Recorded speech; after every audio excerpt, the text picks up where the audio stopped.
Saudara Muin, kita perlu mengenal topik dari pasal 12 yang adalah pasal sebelum yang terakhir. Kita dapat menyebut pasal ini sebagai pasal kemuliaan.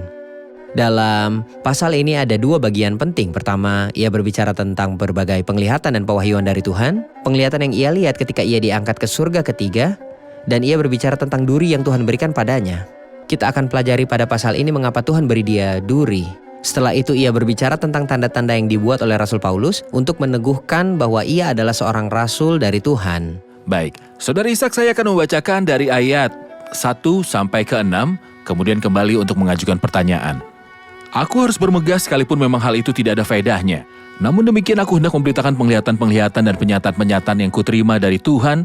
Aku tahu seorang Kristen 14 tahun yang lampau.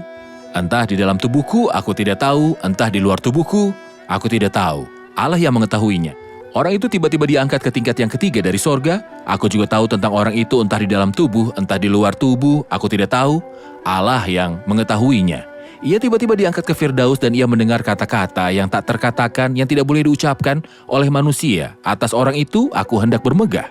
Tetapi atas diriku sendiri, aku tidak akan bermegah selain atas kelemahan-kelemahanku. Sebab sekiranya aku hendak bermegah juga, aku bukan orang bodoh lagi karena aku mengatakan kebenaran. Tetapi aku menahan diriku supaya jangan ada orang yang menghitungkan kepadaku lebih daripada yang mereka lihat padaku atau yang mereka dengar daripada aku.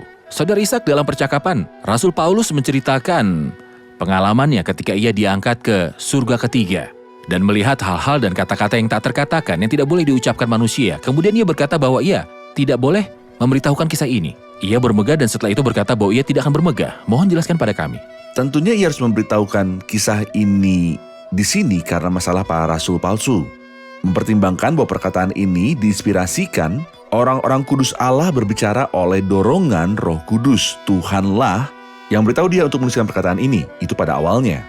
Hal pertama. Kedua, tujuan sang rasul bukanlah masalah bermegah sama sekali, tetapi mungkin saudara ayat yang disebut adalah terhadap prinsip bermegah. Gimana mungkin? Di ayat terakhir dari pasal sebelumnya yang adalah pasal 11, ia sedang berbicara tentang pengalamannya dalam sebuah keranjang aku turunkan dari sebuah tingkat keluar tembok kota. Dan dengan demikian, aku terluput dari tangan wali negeri Raja Aretas yang menyuruh mengawal kota Damsyik. Ia sangat dipermalukan. Apakah ia dipermalukan sehingga ia dapat bermegah tentang menjadi orang yang paling dipermalukan? Tidak. Roh Kudus bermaksud penghinaan ini dituliskan sehingga saya tidak akan bermegah tentang pelayananku hari ini, berkata bahwa saya telah dipermalukan demi Tuhan dan saya telah melakukan banyak hal dan pergi ke banyak tempat. Jika saya berkata bahwa Anda atau orang lain manapun berkata pada saya bahwa saya mengalami banyak hal yang tidak berarti dibanding dengan apa yang Rasul Paulus telah alami. Ketika Rasul Paulus sendiri naik ke surga ketiga dan kisah yang Anda telah sebut, ia tidak menceritakan masalah ini selama 14 tahun.